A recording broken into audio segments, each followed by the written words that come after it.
Poutine attise la guerre et sème le chaos au sommet de l'OTAN en lançant une nouvelle offensive massive contre l'Ukraine, précisément à la veille de la réunion des dirigeants de l'Alliance à Ankara, en Turquie. Au petit matin du 6 juillet 2026 a été marqué par des missiles, des drones, des bâtiments touchés à Kiev et un message politique clair. Moscou veut se faire une place à la table internationale en créant la peur, la pression et l'urgence. Alors que l'OTAN se prépare à discuter de la défense, des dépenses militaires, de la production d'armes et du soutien à l'Ukraine, Poutine tente de montrer qu'il est encore capable d'enflammer l'échiquier européen avec des attaques à longue portée. La cible principale était Kiev et la région autour de la capitale ukrainienne, mais l'effet a été bien plus large. La Pologne a mobilisé son aviation militaire par précaution, l'Europe a de nouveau évoqué la défense aérienne, Zelensky a réclamé des missiles patriotes qui ne doivent pas rester inutilisés dans des dépôts et Donald Trump. Il arrive au sommet sous pression pour transformer la promesse de paix en une décision concrète. C'est alors que la guerre devient une exigence directe pour l'OTAN au-delà du front. Que veut cacher Poutine? Pourquoi a-t-il attaqué maintenant? Quelle sera la réponse de l'OTAN? Je vais tout expliquer. Si tu aimes ce genre de contenu direct et sans détour, pense à t'abonner car ici, il y a des vidéos comme ça tous les jours. La Russie a lancé, dans la nuit de lundi, une vague d'attaques de missiles, des missiles et des drones contre Kiev et d'autres régions d'Ukraine. Selon les autorités ukrainiennes et les médias internationaux, des dizaines de missiles et des centaines de drones ont été utilisés lors d'une offensive qui a tué au moins 22 personnes et fait des dizaines de blessés. La capitale ukrainienne a été la principale cible avec des immeubles résidentiels endommagés, des équipes de secours travaillant dans les décombres et des habitants évacués des zones à risque de nouvelles violences. L'attaque a eu lieu quelques heures avant le sommet de l'OTAN prévu les 7 et 8 juillet 2026 à Ankara. Le choix du moment ne semble pas être un hasard.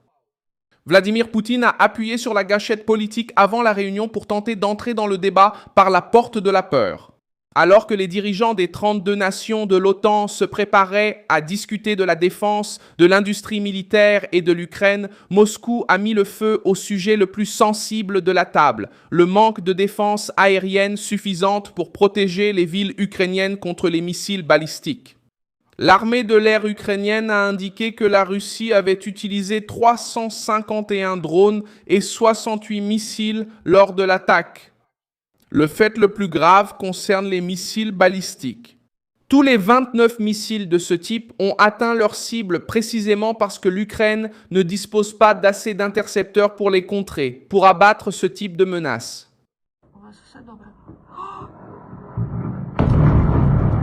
Les Ukrainiens parviennent à abattre de nombreux drones et une partie des missiles de croisière. Mais les missiles balistiques nécessitent des systèmes plus avancés, principalement les Patriotes fabriqués par les États-Unis. Les missiles Patriot doivent être déployés dans les unités de défense de l'Ukraine, pas stockés dans des entrepôts. Cette demande vise les États-Unis ainsi que l'Europe.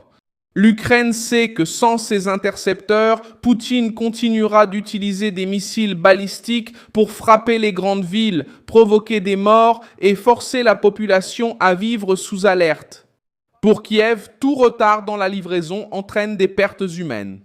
La Pologne est également entrée en état d'alerte pendant l'offensive russe. Le commandement militaire polonais a indiqué qu'en raison de l'activité de l'aviation russe à long rayon d'action contre l'Ukraine, des avions militaires ont été déployés dans l'espace aérien polonais et les systèmes de défense aérienne au sol ont été placés en état d'alerte. La mesure était préventive, mais elle révèle l'ampleur du risque. Lorsque la Russie attaque l'Ukraine près de la frontière orientale de l'OTAN, la peur d'une erreur, d'une provocation ou d'une violation de l'espace aérien revient immédiatement au centre de la crise. Cette alerte pèse lourd car la Pologne est membre de l'OTAN et de l'Union européenne. Tout incident impliquant son territoire pourrait pousser l'Alliance vers une tension encore plus grave avec Moscou. Poutine essaie de faire cela précisément au moment où l'OTAN discute de la répartition des coûts de sa propre défense. Donald Trump arrive à la réunion à Ankara en exigeant que les alliés européens dépensent davantage et assument plus de responsabilités pour la sécurité du continent. La pression des États-Unis sur les membres de l'Alliance a un point concret. On ne peut pas dépendre éternellement de Washington alors que la Russie augmente la mise. La Chine observe, le Moyen-Orient est en ébullition et l'Europe débat encore du budget comme si le danger était lointain.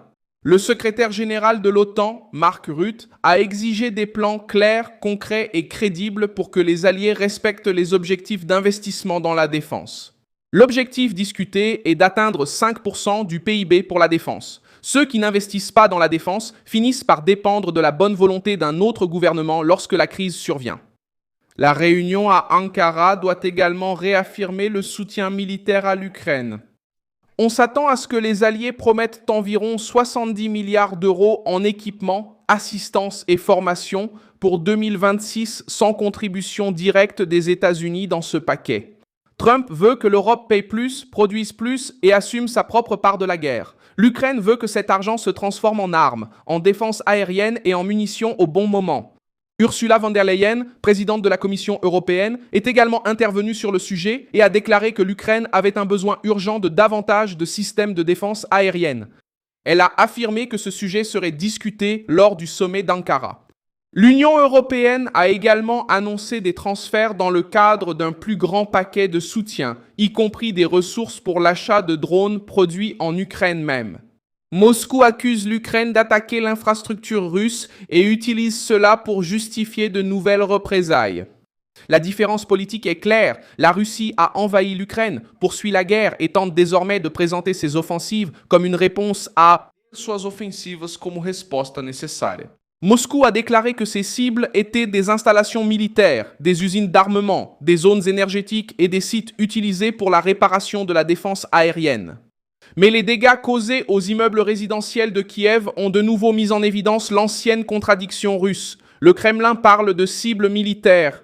Mais ce que l'on voit sur les images, ce sont des habitants effrayés, des appartements détruits et des équipes de secours tentant de trouver des survivants.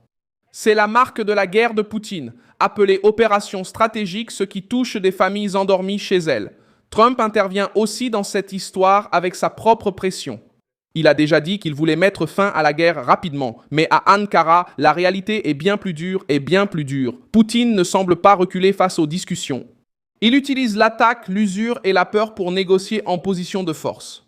Zelensky doit rencontrer Trump lors du sommet et il devrait mettre sur la table la question des intercepteurs patriotes, de la défense aérienne et de la nécessité de faire pression sur Moscou avec plus de force. La Turquie accueille le sommet à un moment délicat. Ankara veut montrer sa force au sein de l'OTAN, renforcer la coopération en matière de défense et faire pression pour moins de restrictions commerciales dans le secteur militaire. Erdogan tente également d'améliorer le dialogue avec Washington et de remettre des sujets sensibles sur la table. Pendant ce temps, la guerre en Ukraine pousse tous les dirigeants vers un sujet qui ne peut pas être éludé par un discours diplomatique. La Russie met à l'épreuve la véritable capacité de l'Alliance. C'est le cœur du problème. Si l'Ukraine a besoin d'intercepteurs et qu'ils n'arrivent pas, si l'Europe promet des munitions mais met du temps à les livrer, si les systèmes patriotes existent mais restent bloqués par des décisions politiques, Poutine gagne du temps. Et le temps, dans cette guerre, se transforme en villes touchées, en défense affaiblie et en population vivant sous les sirènes. La réaction de Zelensky a été construite sur cette urgence. Il a averti que la Russie prépare de nouvelles attaques et que tout retard dans l'envoi de missiles de défense aérienne encourage Moscou à continuer. Moscou dépend davantage de vagues de missiles et de drones ainsi que de terreur psychologique car elle ne parvient pas à transformer la guerre en victoire politique nette. Le sommet commence par une forte pression. Soit l'OTAN accélère sa réponse, soit Poutine continuera à utiliser chaque réunion internationale comme une tribune pour accroître le chaos. Merci beaucoup d'avoir regardé cette vidéo jusqu'à la fin. Soutenez notre projet et contribuez financièrement via la clé Pix qui apparaît à l'écran. Nous sommes une chaîne indépendante axée sur le fait de vous informer en toute vérité. Votre contribution nous aide à continuer à exister.